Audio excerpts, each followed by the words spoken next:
tal, querido hermano? Es un placer compartir con ustedes el inicio de este proyecto de escuela sabática. En esta ocasión vamos a ser partícipes este trimestre de una interesante escuela sabática que trata acerca de profecías, alusiones, imágenes y símbolos. Cómo estudiar la profecía bíblica. Esto es algo interesantísimo, sobre todo el hecho de entender y conocer las Sagradas Escrituras, entender específicamente el mensaje de Dios expresado en símbolos. El autor dice que ciertamente en un trimestre no es suficiente para empezar siquiera a estudiar todas las historias y las imágenes que ayudan a desentrañar la verdad profética. Quizás necesitemos toda la eternidad para ello. Hasta entonces estudiaremos tanto como podamos por la gracia de Dios. El autor es Shaun Boonstra, es un orador y director del ministerio La Voz en la Profecía. Sus programas, conferencias y libros han sido fuente de inspiración en todo el mundo a lo largo de los años. Bien, queridos, la lección que tenemos para el día de hoy es algunos principios de interpretación profética. La lección número 1 para el 5 de abril del 2025. Te voy a pedir que inclines tu rostro y así juntos compartamos una oración para que el Señor dirija este estudio. Bendito Dios, en el nombre de Jesús, te ruego, Señor, que tu Espíritu Santo esté con nosotros. Danos tu entendimiento, danos tu luz. Ayúdanos, Señor, a entender tu palabra. Despierta en nosotros, Señor, el deseo de saber siempre más de ti, estar en esa comunión, en esa búsqueda de nuestro Salvador. Quédate con nosotros en el nombre de Jesús. Amén. Bien, queridos, esto para la gloria de Dios, una vez más, es principio de vida.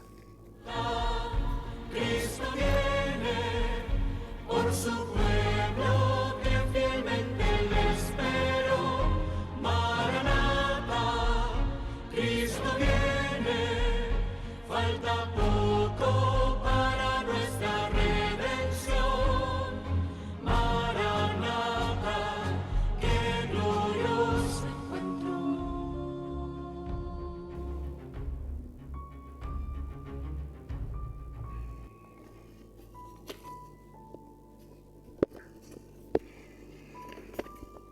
Bien, queridos, la lección trata una temática sencilla pero importante respecto a la profecía, en entenderlo a Dios. El título nos insta a estudiar algunos principios de interpretación de la profecía, pero la temática que vamos a ver en todos los días es entender a Dios. Dios dio un mensaje. Muchas veces en la Biblia vamos a encontrar mensajes directos, mensajes literal y específicos, pero otros mensajes nos dio por medio de parábolas, por medio de una comparación, o sea, en símbolos con algunos objetos extraños como animales con alas, con varias cabezas, así como por parábolas, por ejemplo, del sembrador. El texto para memorizar está en el libro de Jeremías, el capítulo 9, el versículo 23. Así dijo Jehová: no se alabe el sabio en su sabiduría, ni en su valentía se alabe el valiente, ni el rico se alabe en sus riquezas, mas alábese en esto el que se hubiere de alabar. ¿En qué nos podemos alabar? En nada de lo que nosotros por aparentemente nuestra fuerza, nuestro intelecto podamos poseer, sino en esto nos tenemos que alabar. Y ni aún así, dice el sabio Salomón, que nadie se alabe en su propia boca, sino que tu alabanza sea la boca de otros. Mas alábese en esto el que se hubiere de alabar, en entenderme, en conocerme que yo soy Jehová. ¿Qué hago? Misericordia, juicio y justicia. Sobre esas tres palabritas podremos armar varios sermones, pero básicamente es en entender cómo actúa Jehová con la raza humana, cómo es el trato de Dios hacia el hombre pecador, cómo busca regenerarlo, cómo busca traerlo de ese mundo de perdición y de sufrimiento en el cual estaba perdido. Dios busca rescatarnos de ese lugar. Dice el comentario en la primera página, ¿no? Algo interesante. Que durante los primeros 18 siglos de la historia cristiana, la mayoría de los cristianos se sentían muy cómodos con la profecía bíblica y había un sorprendente nivel de acuerdo acerca de cuáles eran sus mensajes claves, hablando de la profecía. Así es como Dios quería que fuera. Como dijo en 1 Corintios el apóstol Pablo, les ruego, hermanos, por el nombre de nuestro Señor Jesucristo, que hablen todos en una misma cosa y que no haya entre ustedes divisiones. El Señor decía que cuando Él oraba, que Él quería que seamos uno, así como Él con el Padre es uno. Esta semana exploraremos algunos principios que permiten una comprensión coherente y fiable de la profecía. El que le entienda. El que le entienda. ¿Qué lees? ¿Cómo lees? Decía Jesús a los fariseos. ¿Cómo lees? Esto es algo muy importante, hermanos, en el estudio de la Biblia en general. ¿Cómo lees? ¿Cómo ante la tentación el Señor respondió a Satanás? Escrito está. Escrito está, escrito está. ¿Por qué? Porque para decir un escrito está, uno tiene que haber leído, uno tiene que haber estudiado. Nadie da lo que no tiene. Nadie da lo que no tiene. En cualquier librería cristiana nosotros encontramos abundantes libros y contenidos respecto a las profecías. Yo tenía un libro cuando era chico, mi padre tenía un libro que era de profecías de los testigos de Jehová, y cuando veía las imágenes de Apocalipsis, de las 7 trompetas, que iban a ver animales con cabeza de león, con cabeza de semejanza de hombre, y con cola de escorpiones, y dibujaban unos monstruos horribles sobre la tierra, atacando así sobre los autos, una cosa muy cinematográfica. A mí me daba miedo, porque no lo entendía, no sabía qué quería decir eso. Pensaba, realmente eso va a ser así, y que iba a ser 2 millones. Era algo espantoso. Bueno, cuando fui grande leí y entendí que eran símbolos, no era algo literal, eran símbolos. Ahora, lo que es interesante es que cada uno tiene su forma de explicar la palabra de Dios. Y acá el autor pone una frase interesante: la Biblia se parece a un instrumento musical con el cual cada cual interpreta la melodía que se le antoja. O sea, cada uno opina, cada grupo social religioso tiene su postura, y ahí aún en el mismo grupo social religioso puede haber varias posturas de la misma cosa, y la verdad siempre va a ser una, por más que haya diferentes formas de pensamiento, pero la verdad siempre va a ser una. Miren estos textos acerca de el que le entienda. Vamos a ir a Mateo capítulo 24, el versículo 15 nos dice algo muy interesante. 24:15 dice lo siguiente: cuando el Señor Jesús les hablaba de la destrucción que iba a venir sobre Jerusalén en el año 70.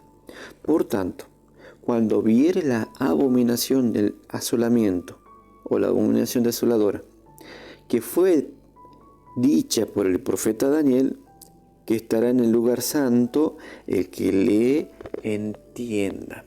El que le entienda. Entonces los que están en Judea huyan a los montes. Aquí que le estaba diciendo el Señor: cuando vean a Jerusalén sitiada de ejércitos, sabe que su destrucción ha llegado.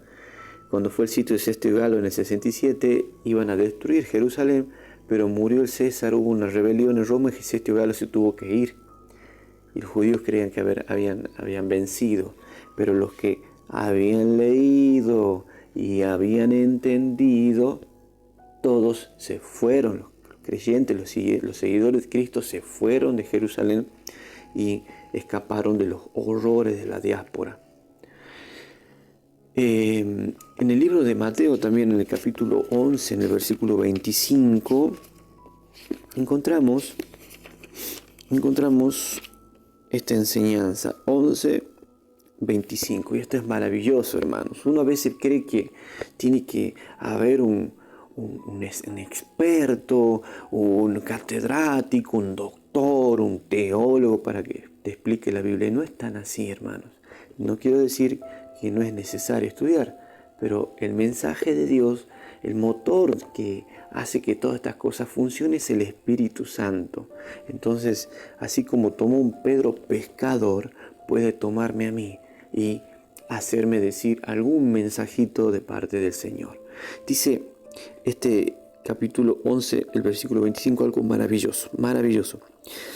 Entonces, en aquel tiempo, respondiendo Jesús, le dijo: Te alabo, Padre, Señor del cielo y de la tierra, que hayas escondido estas cosas de los sabios y de los entendidos y la hayas revelado a los niños, a los sencillos, a los simples, a los que no tienen rencor, a los que saben perdonar, a los que saben ser perdonados, a los que por ahí se enojan, pero al rato ya se están dando la mano y perdonan realmente, no como el cristiano que perdona pero te odio por el resto de mi vida. El cristiano tiene a veces un corazón bastante particular. Miren, Jeremías, el último texto que voy a leer esta lección porque me pareció muy interesante. Jeremías capítulo 9. A Jeremías es a uno que realmente no lo estudiaron los judíos de su época, no lo apreciaron. Bueno, esto no lo vamos a leer, es el versículo que ya mencionamos en la introducción. Jeremías es realmente un hombre que fue menospreciado por los de su época y lo terminaron matando. Bien, sigamos con el día siguiente. Acá, antes de terminar esta lección, hay un comentario, ¿no? Alguien que era conocido por su religiosidad, alguien que no era conocido por su religiosidad, estaba en cierta ocasión leyendo la Biblia. Cuando le preguntaron con sorpresa qué hacía, respondió: busco errores. Porque esa es la actitud equivocada al leer la palabra de Dios. Busco errores. Primero, así lea lo que sea, usted ya va con un espíritu de preconcepto. O esté escuchando incluso este video y hay un espíritu de preconcepto, el mensaje va a quedar de lado y la persona solamente va a enfocar en lo que cree para su intelecto o su interpretación que sería un error. Y ese mensaje va a quedar trunco. No importa quién predique, muchas veces uno va a la iglesia, tiene que orar y tratar de concentrarse solamente en la palabra. Ya que oramos una vez, 2 veces, 3 veces, nos concentremos en escuchar la palabra con un corazón abierto, sin preconceptos.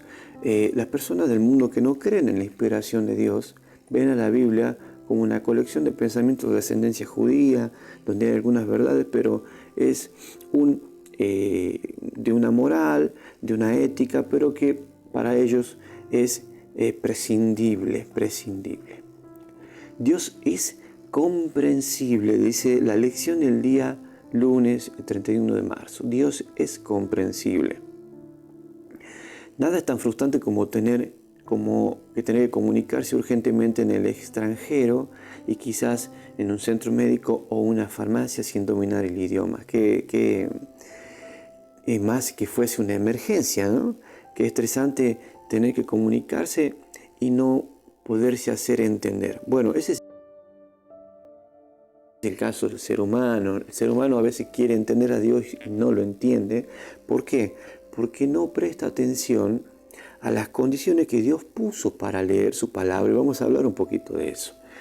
Dios no dio la palabra para que sea entendido para cualquiera.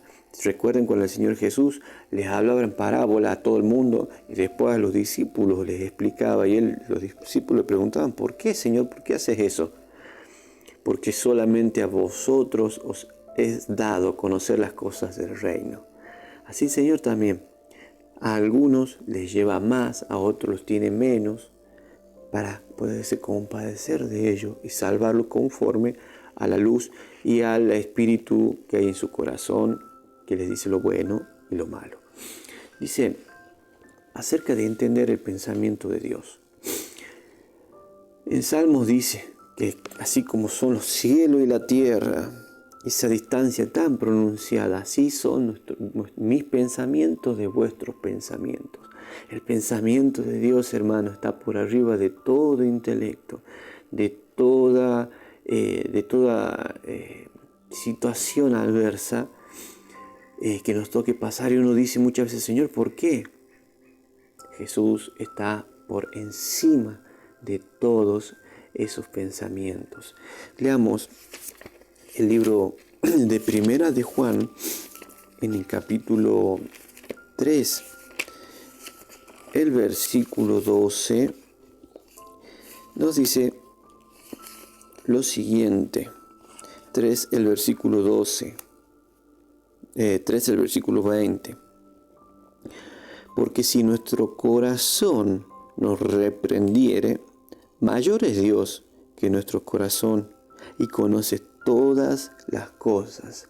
A veces nuestro corazón, nuestros pensamientos nos llevan a pensar de una manera y de otra.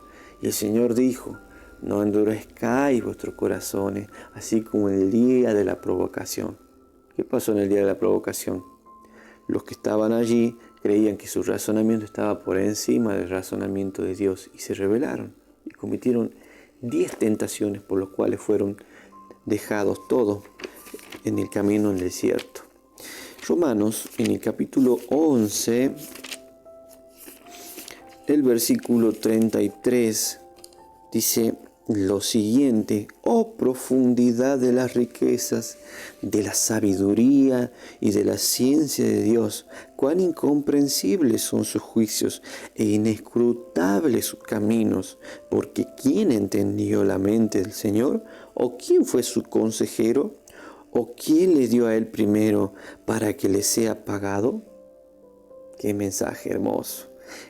Pablo al darse cuenta de que a los judíos lo encerró en ignorancia para poderse compadecer de ellos, el Señor Pablo dijo, oh profundidad de la riqueza, ¿quién entenderá la ciencia, la mente del Señor? ¿Se acuerdan cuando Job estaba en esa lucha tremenda, en esa prueba que él tuvo, y se manifiesta Dios y le dice, ¿a dónde estabas tú cuando yo creaba el austro, cuando creaba la galaxia? ¿A dónde estabas tú cuando yo ponía los límites al mar? ¿A dónde estabas tú cuando yo ponía la tierra en balanza? ¿A dónde estaba? O sea, de cosas superiores del arquitecto divino, de la ciencia del arquitecto divino y de los milagros que hacía el arquitecto divino. ¿Qué podía hacer el hombre ante esa semejante explicación? Y pensar muchas veces que Dios no se preocupa de mi vida. Qué rebelde es el corazón del ser humano. Muchas veces creemos eso. Y Dios nos entiende. Que a veces tenemos especies de emociones violentas que nos llevan a pensar o a decir muchas veces cosas que serían totalmente ofensivas, pero el Señor nos perdona, nos entiende cuando lo hacemos con mano alzada y cuando lo hacemos por hierro. El Señor, por quien fueron creadas todas las cosas, ese Dios omnisapiente, omnipresente, todopoderoso, descendió a esta tierra y se ofreció como sacrificio en la cruz por los pecados de todos los seres humanos. Dios ama a todos por igual y desea que conozcamos lo que nos ofrece Jesús. La profecía puede hacer precisamente eso, dar a conocer el amoroso plan de salvación en favor de la humanidad. Pongo un ejemplo. En el Antiguo Testamento ustedes tienen el Evangelio expresado en símbolos. Esos símbolos eran profecías. Las 7 fiestas solemnes eran profecías de las obras que iba a hacer el Cordero de Dios en el futuro. Son profecías, hermanos queridos. Aunque hay mucho que no sabemos, siempre va a haber cosas que no sabemos. ¿Por qué es crucial enfocarnos a lo que sí conocemos y actuar en consecuencia en lugar de obsesionarnos por entender lo que no comprendemos? Fíjese, esto es muy interesante. Hay mucho que no sabemos. ¿Por qué es crucial enfocarnos en lo que sí conocemos y actuar en consecuencia en lugar de obsesionarnos por entender lo que no comprendemos? Porque hay gente que se obsesiona por entender lo que no entiende, pero en el camino de su bagaje, en el bagaje de su vida, muchas veces no está practicando lo que ya sabe. Entonces eso se vuelve un entendimiento nulo, no sirve para nada. En cambio, la vida debe ir la consagración y el estudio de la palabra profética juntos. Y allí vamos a llegar a donde el Señor nos quiere llevar por medio de su palabra. Voy a leer primera de Pedro, el capítulo 1, el versículo, segunda de Pedro, capítulo 1, el versículo 19, el propósito de Dios para con nosotros. El propósito de Dios, ¿cuál es? Para enseñarnos la profecía. Acá, segunda de Pedro 1, 19. Tenemos también la palabra profética más permanente, a la cual haces bien de estar atentos, como una antorcha que alumbra en un lugar oscuro, hasta que el día esclarece y el lucero de la mañana salga en vuestros corazones. Eso es lo que busca el Señor. Que aunque vivamos en la noche espiritual más oscura de nuestra vida, se encienda la luz de la profecía y nos lleve a el lucero de la mañana, que es Cristo. Esa es la palabra profética más segura. Tenemos la palabra profética más permanente, pero en el original dice la más segura. El pueblo sin profecía se desenfrena. Debemos estudiar las profecías. Lo que hacemos acá en la escuela sabática, hermano, no se crean que esto es para estudiar todos los días y basta, con esto basta. No, hermano, no basta con solo estudiar la escuela sabática. La escuela sabática usted la lee, escucha un video mientras está haciendo las cosas y la lee en 20 minutos y ya está. Por ahí hay algún tema más difícil que otro, pero debe nutrirse de otro estudio, para que cuando usted aborde o enseñe en la escuela sabática, usted va a leer el tema y en su cabeza ya va a tener su tema armado, puede comentar, tiene herramientas. En cambio, el que se cierra solamente a leer la lección del folleto, cuando llega el sábado a dar la escuela sabática, solamente va a hablar lo que está en el folleto y que no lo saquen de ahí porque no va a saber qué responder. Entonces, eso es un cristianismo incompleto. Debemos ser más completos, estudiar en general todo. Y cuando nos toque hablar de cualquier tema, ya vamos a tener una base de qué hablar. La lección del día martes. Daniel cierra las palabras. Esa es la única parte en la Biblia que nosotros encontramos un mensaje encriptado. Cuando Daniel vio las visiones finales, la parte final que arranca en el capítulo 10, 11 y 12, la última visión, Daniel acá no tuvo una explicación explícita de cada cosa como si tuvo en las otras visiones. Hablo de que hay cosas que se le explicaron y cosas que no. Entonces Daniel no entendía. Entonces, por ejemplo, leamos Daniel capítulo 12, el versículo 4. Tú, empero, Daniel, cierra las palabras y sella el libro hasta el tiempo del fin. Ahora acá hay que determinar cuándo es el tiempo del fin. Hasta el tiempo del fin. Pasarán muchos y se multiplicará la ciencia. Más o menos el tiempo del fin te está diciendo es que los hombres van a andar de aquí para allá y la ciencia se aumentará. Tanto la ciencia científica, los adelantos científicos a partir de la revolución industrial en Francia, la vida cambió absolutamente. Entonces ya tenemos ahí un siglo XVIII. Pero dice también que se aumentará la ciencia, y si hacemos comparación de texto, es la ciencia del entendimiento de las palabras. Justamente también en ese siglo y el siglo siguiente comenzó un aumento exponencial de el conocimiento bíblico a raíz de que Roma se debilitó y finalmente recibió una herida mortal, aunque no murió, una herida de muerte por parte de la Revolución Francesa. Eso trajo un tiempo de sabiduría. Y dice el versículo 8, y yo oí y no entendí, y dije, Señor, ¿cuándo será el cumplimiento de estas cosas? El versículo 9. Y dijo, anda Daniel, estas cosas están cerradas y selladas hasta el tiempo del cumplimiento. Están cerradas y selladas hasta el tiempo del cumplimiento. ¿Qué quiere decir? Que el mensaje del libro de Daniel no iba a ser entendido hasta el tiempo del fin. No iba a ser entendido hasta el tiempo en que ese aumento de la profecía, del entendimiento de la profecía se dé. No iba a ser entendido hasta que llegue ese tiempo en que se iba a aumentar la sabiduría, la ciencia humana en la tecnología. El libro iba a estar sellado, cerrado hasta entonces. Luego se iba a abrir por medio de una llave. ¿Y cuál es la llave que abre el entendimiento del libro de Daniel? Es el libro de Apocalipsis.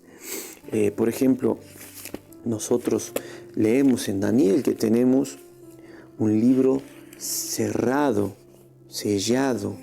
En Apocalipsis capítulo 10 nos dice que había un ángel y tenía un librito abierto, capítulo 10, el versículo 2, y tenía un libro en su mano, un libro abierto, y puso su pie derecho y sobre el mar, y el izquierdo sobre la tierra, y como hubo clamado, como cuando clama un león, y cuando hubo clamado 7 truenos emitieron sus voces. Había un ángel con un librito en su mano que clamaba, que daba un mensaje. Y ahora después ese ángel viene hacia Juan, que Juan está representando a los cristianos, y come el libro. Y el libro dice el versículo 9, y fui al ángel diciéndome que me diese el librito. Y él me dijo, toma y trágalo, y él te hará amargar en el vientre, pero en tu boca será dulce como la miel. Tomé el libro de la mano del ángel, lo devoré. Lo devoré, quiere decir que lo entendió el mensaje, lo devoré. Y había un mensaje que era dulce en la boca, pero que era amargo en el vientre. Y cuando lo hubo devorado fue amargo en mi vientre. Dice el versículo 11, y él me dice, necesario es que otra vez profetices a muchos pueblos, gentes, lenguas y reyes. ¿Qué pasó, hermano? Nos ordenamos, siglo XVIII. En el terremoto de Lisboa, 1755, comienza el tiempo del fin. Hasta la segunda venida de Cristo, allá arranca el tiempo final, el tiempo del fin. Ahora, un poco más adelante, iba a haber un grupo que iba a predicar de la venida de Cristo, el movimiento milerita, que predicaba que Cristo iba a venir en 1843, luego 1844 y vino el gran chasco. El mensaje era dulce de la venida y fue un tiempo de un crecimiento exponencial de ese grupo, un reavivamiento de que gente de diferentes denominaciones salían y entendían ese mensaje que fue dulce en su boca, pero cuando lo comieron fue amargo. Luego del chasco, un residuo de ese grupo, aproximadamente unos 50 hermanos, comenzaron a estudiar nuevamente y detectaron cuál fue el error de Miller, que fue justamente decir que Cristo iba a venir en 1844, cuando Cristo, la profecía, iba a purificar el santuario. Miller creyó que era el santuario terrenal, pero la Biblia no, decía que era el santuario celestial. ¿Qué quiero decir con esto? Daniel, un libro cerrado. Apocalipsis, un libro abierto. Y desde el siglo XVIII ese libro abierto viene trayendo nuevos mensajes que se complementan con el libro de Daniel y nos traen tremenda luz. Y es la característica principal de la iglesia adventista, predicar tanto el libro de Daniel como el libro de Apocalipsis. El estudio de la palabra. Miércoles 2 de abril. Los adventistas del séptimo día debemos mucho a Miller en su comprensión de la profecía bíblica. Aunque dicha comprensión de pasajes clave como Daniel 8:14 no era perfecta, ya lo dijimos, porque su metodología fue importante, pues allanó el camino para el nacimiento de nuestro movimiento remanente en los últimos días. Bueno, se lo menciona a Miller, pero en realidad el que puso los fundamentos para que Miller hablase lo que habló, o entendiese lo que entendió, lo que el ángel después le explicó a Miller, fue Sir Isaac Newton, el primer gran estudioso del libro de Daniel. A Newton le debemos mucho de el entendimiento y la base para estudiar Daniel. Dice, lee Mateo capítulo 5, el versículo 18. Vamos a leer Mateo capítulo 5, el versículo 18. Dice lo siguiente.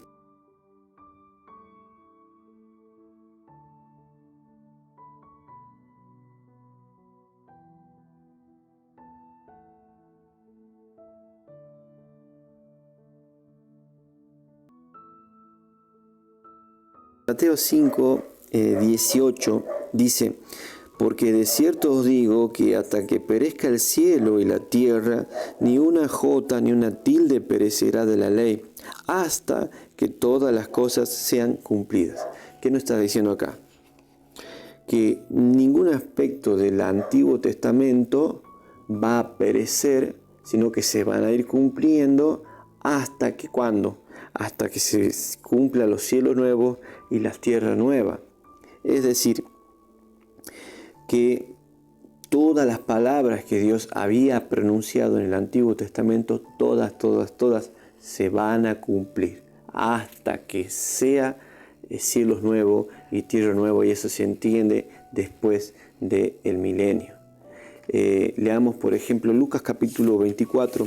Ahí tenemos la importancia de entender la palabra de Dios, hermanos. Debemos ser minuciosos en el estudio de la Biblia. No debemos ser superficiales. El Señor Jesús les dice a los que iban caminando a Emaús, versículo 27, y comenzando desde Moisés y de todos los profetas, declarábales en todas las escrituras lo que de él decían. Toda la escritura trae el testimonio de Jesús.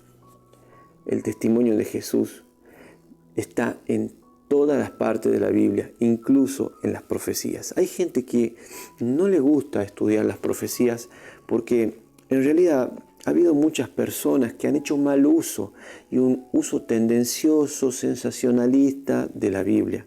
La Biblia no es sensacionalista ni puede tener un contenido, un título amarillista exagerado. No, el mensaje es equilibrado.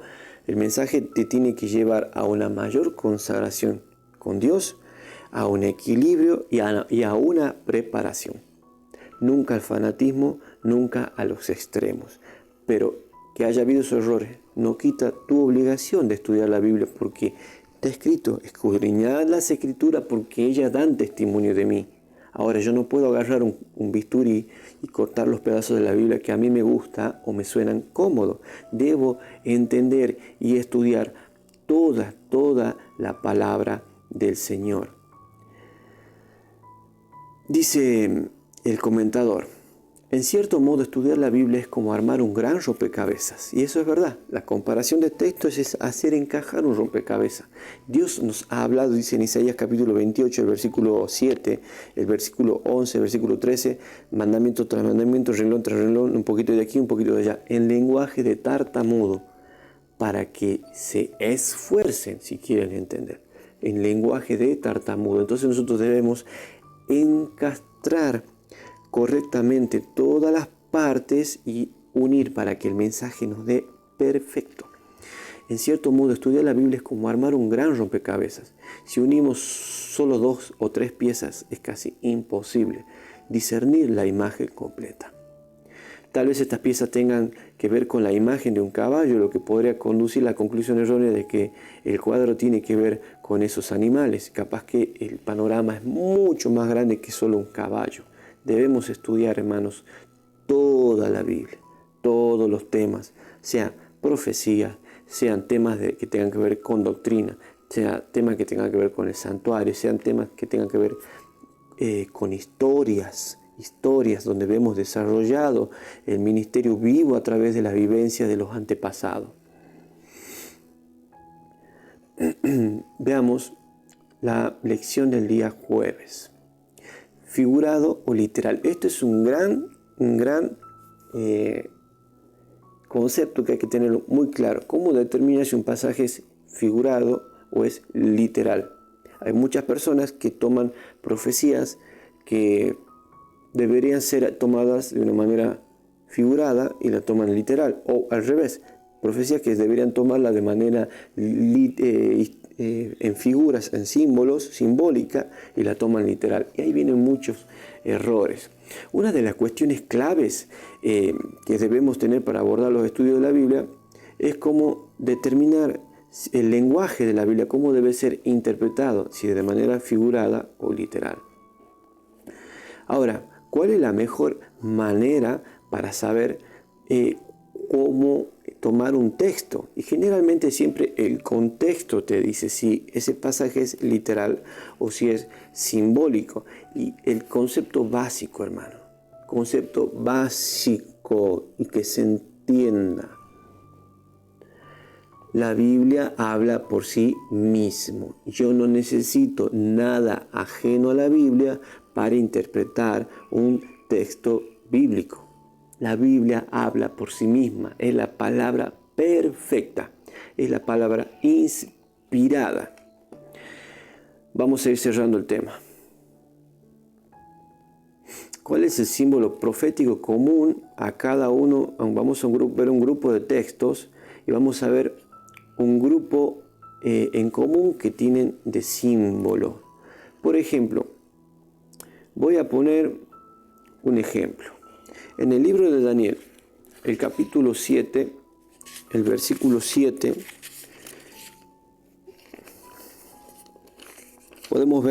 en Daniel podemos ver muchísimos símbolos, hermanos. Se nos dice el capítulo 7, versículo 7.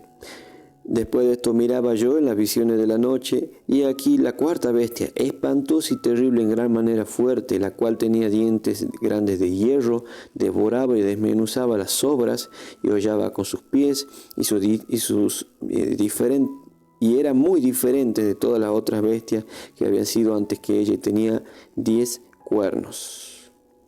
Hermanos, este animal que se describe acá, que tiene dientes de hierro, que es tremendo, que devora y despedaza, después se nos dice que tiene 7 cabezas y 10 cuernos, ¿eso es literal o es simbólico? Una vez escuchaba a un predicador evangélico, que tiene su entendimiento hasta donde Dios les ha dado, de Apocalipsis 13, cuando ve una bestia que sale del mar, que tiene 7 cabezas y 10 cuernos, semejanza de león, semejanza de leopardo, semejanza de oso, semejanza de león. ¿Y qué dijo él respecto a eso? Esos son los marcianos. Es decir, de una manera, es muy sincera, ¿no? Pero me pareció gracioso. Esos son los marcianos. Eso pasa cuando las personas interpretan un texto de una manera aislada, sin la comparación de texto. Bueno, ahora, le preguntamos a la Biblia y el propio ángel responde que esa bestia espantosa y terrible. Dice el versículo 23, la cuarta bestia será un cuarto reino en la tierra, el cual será muy grande, más grande que todos los otros reinos, y toda la tierra devorará y hollará y la despedazará. ¿Qué quiere decir, querido? Que ese símbolo, esa figura que vimos allí, está simbolizando algo. Las 4 bestias que aparecen en Daniel están simbolizando algo. El leopardo, el oso, el león simbolizan algo. ¿Y a dónde está la respuesta? En los textos subsiguientes, el ángel da la respuesta. En Daniel capítulo 2 usted encuentra una figura, una imagen de un guerrero cuya cabeza es de oro, los hombros y los pectorales son de bronce, los muslos de plata, si no me estoy equivocando, de plata, no, los brazos de bronce, los muslos de plata, las piernas de hierro y los dedos de hierro mezclados con barro. ¿Qué significa eso? Alguno puede decir lo que quiera, pero la palabra de Dios explica. Esa cabeza de oro eres tú. rey de Babilonia, eres tú, Nabucodonosor, rey de Babilonia. Y los otros elementos son reinos que vendrán después del tuyo. Queridos, la Biblia es clara, es perfecta. Hay que saberla estudiar, queridos. La Biblia es perfecta, no tiene contradicciones. Solamente que el ser humano a veces no entiende el lenguaje que Dios utiliza para su bien.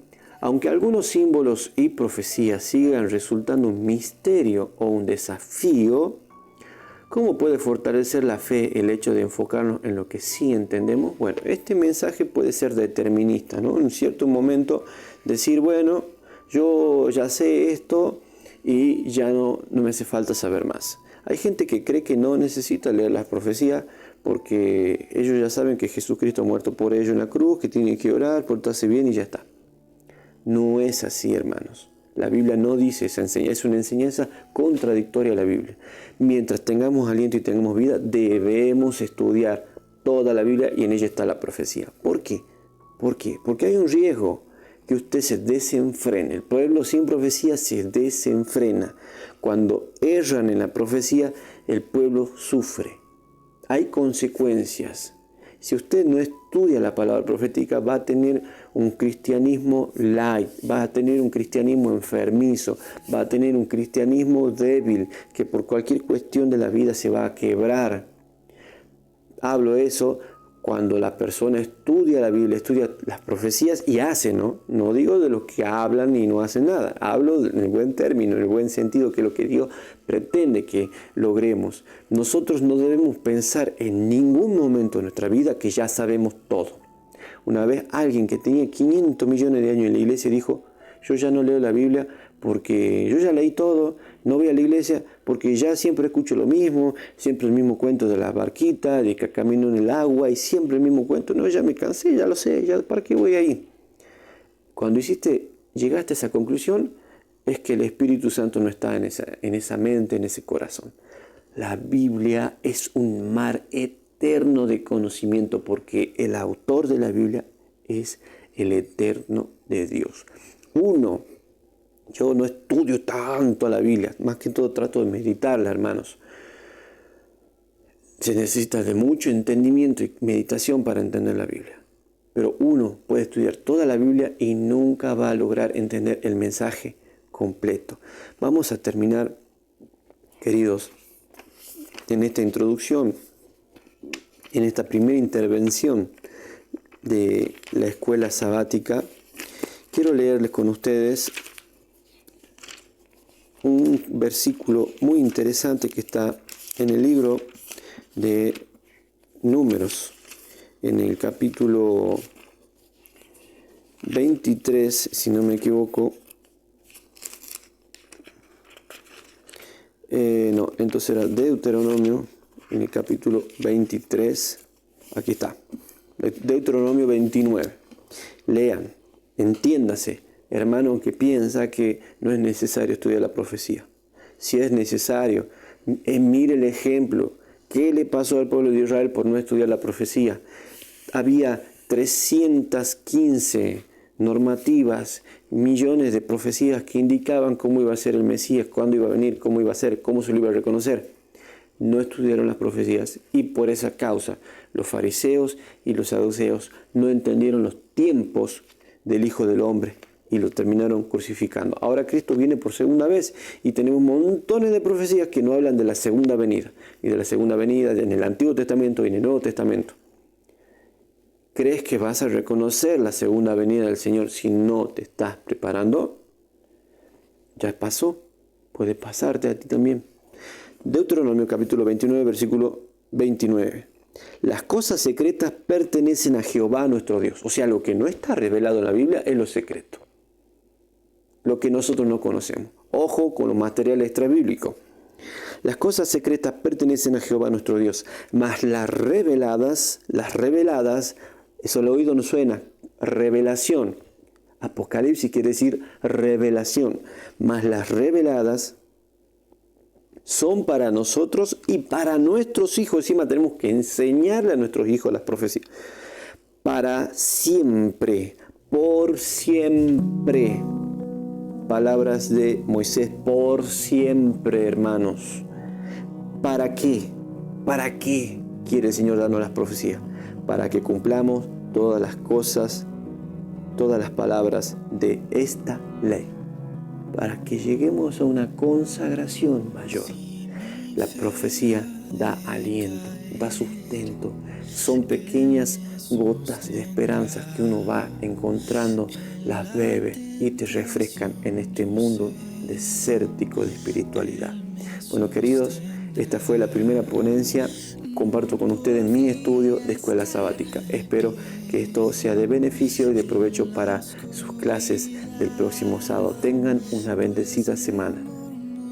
Esto fue Principio.